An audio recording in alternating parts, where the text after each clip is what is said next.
تو اس وقت پروردگار عالم نے آیت نازل کیا رسول کہہ دو کہ مجھے تم سے کوئی اجر نہیں چاہیے، مجھے تم سے کوئی صلہ نہیں چاہیے، لیکن میں یہ چاہتا ہوں کہ جو میرے قرابت دار ہیں، جو یہ میرے خاندان والے، ان سے محبت کرو۔ اس آیت کی ذیل میں ہم گفتگو کریں گے۔ ایک بار سنا دیجیے محمد والے۔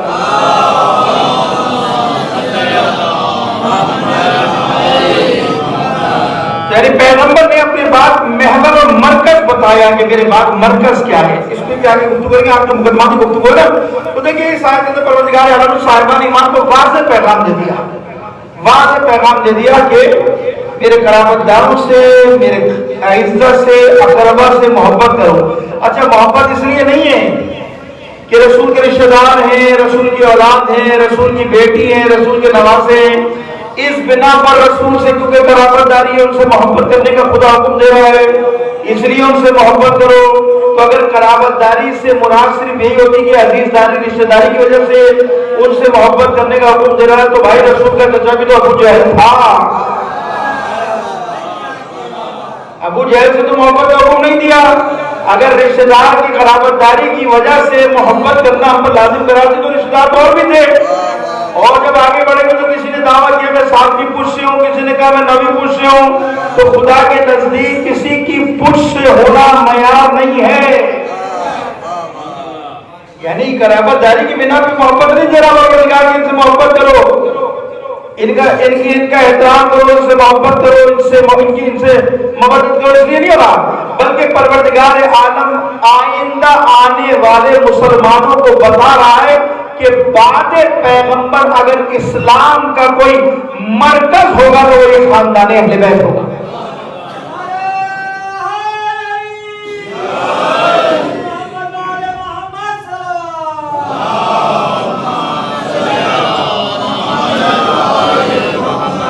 اسلام کا مرکز، اسلام کا جو گہوارہ ہوگا یہ مرکز ہوگا، یہیں سے اسلام پلے گا، یہیں سے اسلام بڑھے گا، یہیں سے اسلام لیا جائے گا۔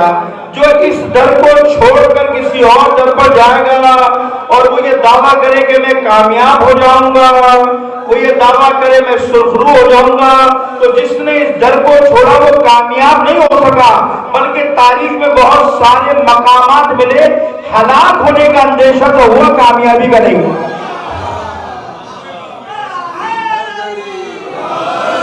ایسا ہی ہے نا، جن لوگوں نے دروازے کو چھوڑا تو اس لیے مرکز قرار دے رہے کہ اگر ہدایت چاہو گے یہاں ملے گی، رہنمائی چاہو گے تو یہاں اس در سے ملے گی، اگر تم انسان دنیا میں کامیاب ہونا چاہتا تو اس دروازے کے محور، اس گھر کے گرد گھومتے رہنا، کامیابی تمہارے قدم چومتی رہی ہے۔ برسرات جی محمد والا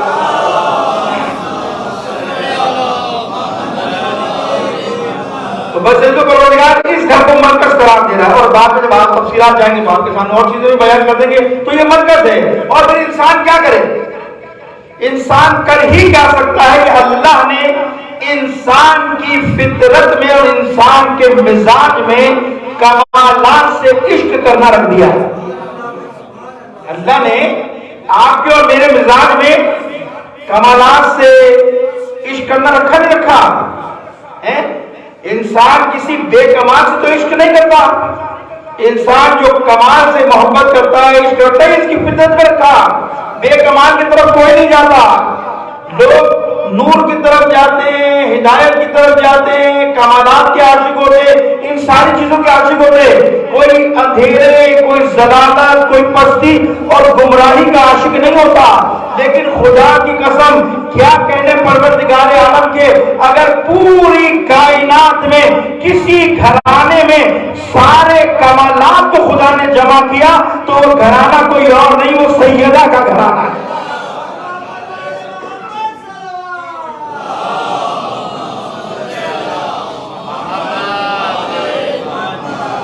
یعنی اگر ہم یہ بھی کہتے ہیں کہ زیادہ لوگ بات کہتے ہیں آپ پہ بھی اعتراض کرتے ہیں، ہم پہ اعتراض کرتے ہیں کہ بھائی دیکھو بڑے اہل بیت کے فضائل بیان کی جاتے ہیں، بڑے اہل بیت سے محبت کا اظہار کیا جاتا ہے، اور اس کے علاوہ ان کو کوئی نظر ہی نہیں آتا ہے، اس کے علاوہ کسی اور سے محبت کا دعویٰ ہی نہیں کرتے، کسی کے فضائل نہیں پڑھتے۔ بھائی ابھی اہل بیت کے فضائل ہم نے پورے پڑھے کہاں ہیں؟ ہم نے تو جو فضائل ہم تک پہنچے وہی آج تک پورے نہیں پڑھ پائے۔ یہ ختم ہوں گے تو پھر تاریخ میں ڈھونڈیں گے کہ کون کون با فضائل تھا۔ کون کون سے خاندان اور گھرانے تھے جو فضائل کا مرکز تھے؟ ہم نے تو پوری تاریخ پڑھی، پوری تاریخ کو دیکھنے کے بعد اس نتیجے پر پہنچے اگر فضائل کا کوئی مرکز ہے تو یہ ہے، اگر فضائل کا کوئی منبع ہے تو یہ گھرانہ ہے۔ اور میں چیلنج کرتا ہوں اس ممبر سے بیٹھ کر، خدا کی قسم پورے عالم اسلام میں کوئی ایسا گھرانہ لا دو، کوئی ایسی بیٹی لا دو، کوئی ایسی خاتون لا دو جس کا باپ سردار الانبیاء ہو، جس کی ماں ملکۃ العرب ہو، جس کا شوہر سید الاوصیاء ہو، جس کے بیٹے سید شباب اہل جنہ اور خود سید نساء العالمین ہو۔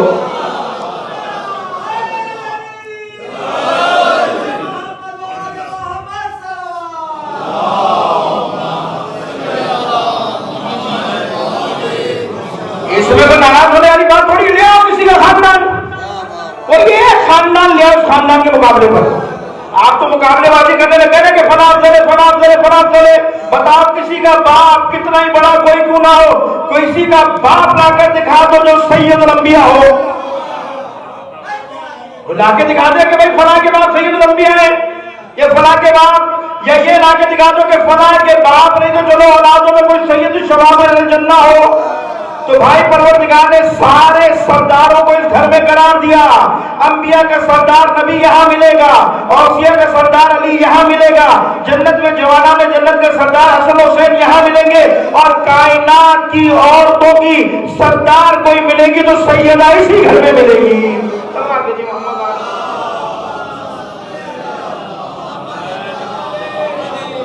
تو پروردگار نے صرف گھرانے کو مرکز قرار دیا، خصوصیت دی ہے، کیوں کہ آنے والا ہدایت کا منبع یہی گھرانہ ہے، یہی گھرانہ ہے۔ اس گھرانے کو پروردگار نے روز اول سے فضائل کا مرکز قرار دیا۔ اب بات کو آگے بڑھاتے چلو، آتے جی محمد وآل محمد۔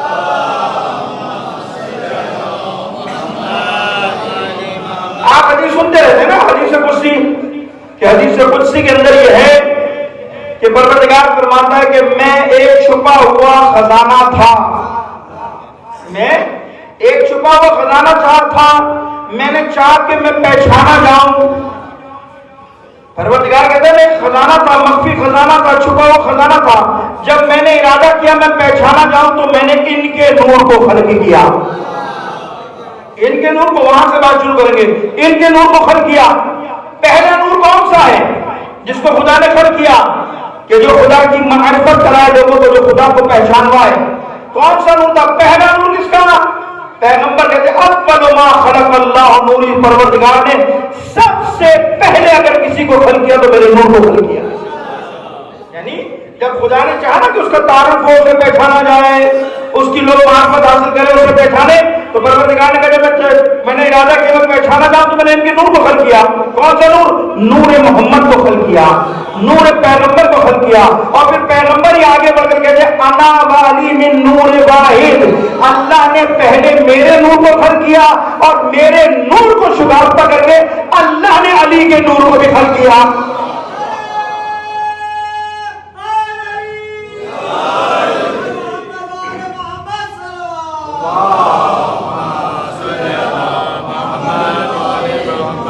یعنی حدیث کہہ رہے پروردگار کیا کہہ رہے میں نے چھپا ہوا خزانہ تھا، پہچانا جاؤں تو اس نور کو خلق کیا۔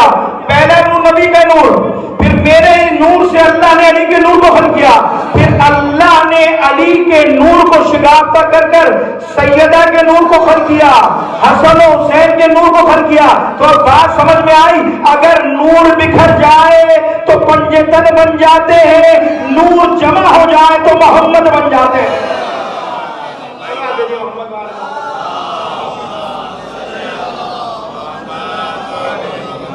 یعنی ایک ہی نور کو تقسیم کرا پروردگار، محمد کے نور سے علی کے نور، علی کے نور کو شگافتہ کر کر حسن و حسین کے، اور انہی کے نور سے خدا نے اس کائنات کو تخلیق کیا، انہی کے نور سے۔ میں تو اس روایت کے اندر تو کچھ اور ساتھ لکھے، لیکن میں نے ایک روایت پڑھی چھٹے امام جعفر صادق علیہ السلام،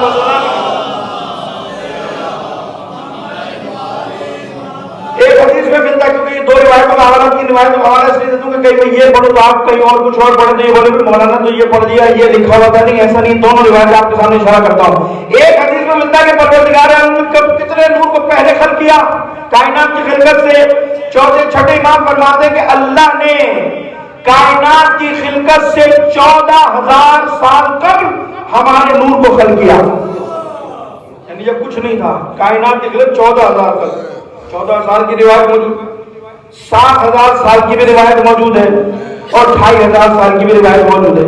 کم سے کم 2,500 لے لیجئے، چلے 14 نہ لیجئے سال۔ پیغمبر فرماتے ہیں کہ کائنات کی خلقت سے 2,500 سال قبل جب کچھ بھی نہیں تھا، جب کچھ بھی نہیں تھا، نہ تسبیح تھی نہ تصدیق، کچھ نہیں تھا، اللہ نے میرے نور کو خلق کیا، پھر میرے نور سے علی فاطمہ حسن حسین کے نور خلق کیا، پھر آگے بڑھ کر کہتے ہیں اچھا یہ روایت کب ہے؟ یہ روایت نقل کی ہے جناب عبداللہ ابن مسعود نے، کہ عبداللہ ابن مسعود جب پیغمبر کے گھر آئے ہیں اور آنے کے بعد کہ عبداللہ ابن مسعود نے یا رسول اللہ مجھے بتائیے میں دیکھنا چاہتا ہوں کہ حق کیا ہے۔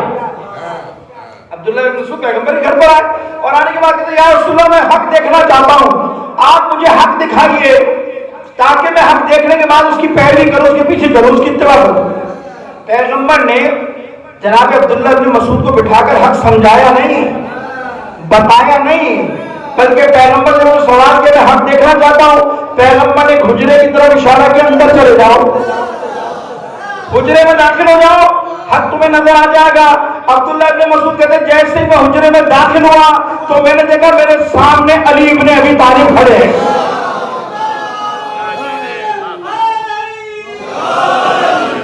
میرے سامنے علی ابن ابی طالب کھڑے اور میں دیکھ رہا ہوں کہ علی نماز پڑھ رہے، رکوع سجود میں مشغول ہے۔ میں دیکھتا رہا علی کو، جب نماز ختم ہوئی تو میں نے دیکھا کہ علی نے اپنے ہاتھ دونوں بلند کیے اور خدا کی بارگاہ میں دعا کرتے پروردگار میں تجھے تیرے محبوب حبیب محمد مصطفیٰ کا واسطہ دیتا ہوں اور واسطہ دے کر دعا کرتا ہوں کہ میرے شیعوں کی خطاؤں کو معاف کر دے، میرے شیعوں کے گناہوں کو معاف کر دے۔ اور مولا کائنات پیغمبر کا وسیلہ بنا کر دعا کر رہے ہیں، کیا کرے پروردگار تجھے تیرے حبیب کا واسطہ، تجھے تیرے محبوب کا واسطہ میرے شیعوں کی خطاؤں کو معاف کر دے، گناہوں کو معاف کر دے۔ کہ یہ منظر میں نے دیکھا، عبداللہ بن مسعود کہتے میں آیا پیغمبر کو جا کے بتاؤں کہ علی آپ کا وسیلہ دے کر دعا کر رہے ہیں۔ کہ جب میں یہاں آیا پیغمبر کے پاس تو میں نے دیکھا پیغمبر بھی رکوع سجود میں مشغول ہے اور جیسے ہی پیغمبر نے سلام پھیرا نبی نے ہاتھ بلند کر کہا پروردگار تجھے تیرے محبوب علی کا واسطہ میری امت کے گناہ بخش دے،